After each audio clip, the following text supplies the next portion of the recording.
نحمدہ ونصلی علی رسولہ الکریم اما بعد۔ ہمارے ہاں صغیرہ اور کبیرہ کا لفظ بڑا معروف اور مشہور ہے۔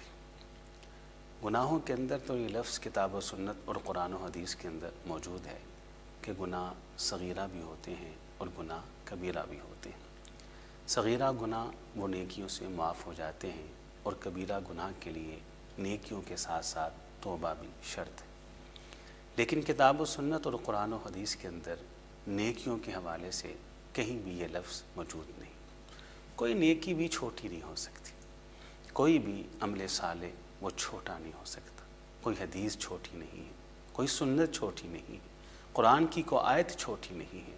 ہر حدیث عظیم سے عظیم ہے، ہر سنت عظیم سے عظیم ہے، ہر عمل صالح عظیم سے عظیم ہے، قرآن کی ہر آیت وہ عظیم سے عظیم ہے، اللہ کا ہر حکم عظیم سے عظیم ہے۔ آپ نیکیوں کی عظمت کا اندازہ اس بات سے لگائیے کہ اصح الکتب بعد کتاب اللہ، صحیح بخاری کے اندر حدیث موجود ہے۔ رسول کریم صلی اللہ علیہ وسلم ارشاد فرماتے ہیں قیامت کے دن جب ترازو قائم ہوگا اور میزان لگایا جائے گا، کچھ لوگ آئیں گے کہ جن کی نیکی اور گناہ دونوں برابر ہوں گے۔ پھر اچانک ان کے پاس ایک نیکی نکل آئے گی۔ وہ نیکی کوئی بھی ہو سکتا ہے، آپ کا صدقہ ہو سکتا ہے، آپ کا ذکر ہو سکتا ہے، آپ کا اچھا اخلاق ہو سکتا ہے، وہ کوئی بھی نیکی ہو سکتی ہے کہ اچانک اس نیکی کو اعمال صالحہ والے پلڑے میں رکھا جائے گا تو اس کا وہ پلڑا بھاری ہو جائے گا اور یہ انسان جنت میں چلا جائے گا۔